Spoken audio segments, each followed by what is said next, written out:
To Kill a Mockingbird has stood the test of time as one of America's undisputed literary masterpieces, a book that provoked countless discussions about racial and social injustice.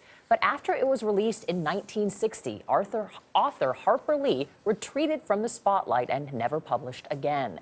Well, that may be about to change. Lee's publisher said this week it will release a recently rediscovered novel, Go Set a Watchman, which Lee completed in the mid-1950s before Mockingbird.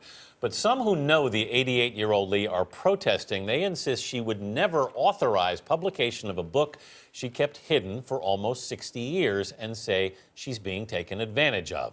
So will this wind up in court? Let's ask CBS News legal analyst Rikki Klieman. Rikki, good morning. Good morning.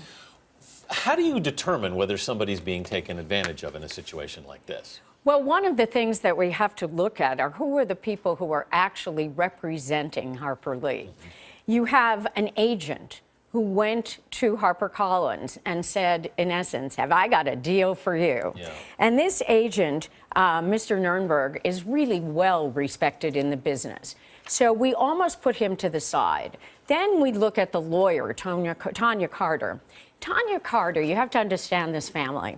Tanya Carter is a younger woman who worked for Harper Lee's sister. Harper Lee's sister, Alice, really took care of Harper Lee throughout her life.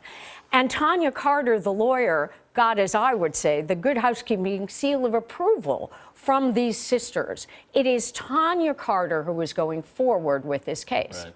So, if you're a nosy neighbor, if you're a really good-thinking friend of Harper Lee's, either side of this, and you say, look, she was a recluse. This was a woman who would have never wanted this publicity. She would have never wanted an unedited novel to go forward. So we don't like this. Well, is there a remedy for them? And I think that the interesting question about this is, there may not be, because they're not heirs to some kind of fortune of Harper Lee's to go to the courthouse and get a remedy. In terms of her medical status, though, she is blind, deaf, wheelchair-bound, and she basically is living in an assisted center. Is there anyone who can, because I think fans feel so compromised. We so badly would have wanted another book. Right. Everyone wants to read it. It's #1 on Amazon right now in pre-sales. Who can really look after her at this point, if there's no heir, as you mentioned? Well, we don't know anything about whether or not there's a will, whether or not there are other heirs. We certainly know that Tanya Carter has acted on her behalf. She has a power of attorney to go forward, sign contracts, make deals. One thing that's interesting that came out this week is a good friend and historian, a man named Wayne Flynn, saw her as of Monday, and he said, to use his phrase, she's very keen. Now, they didn't discuss this new book, but they certainly did discuss that all of our favorites, To Kill a Mockingbird, has now gone all the way up again toward the top of the Amazon list, and this excited her. The problem, I think, is the quote.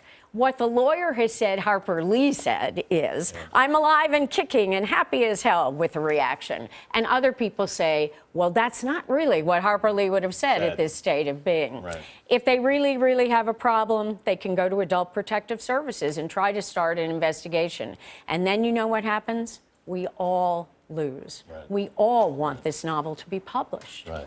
Well, To Kill a Mockingbird still sells 1 million copies a year. Rikki Klieman, thanks so much for being with us.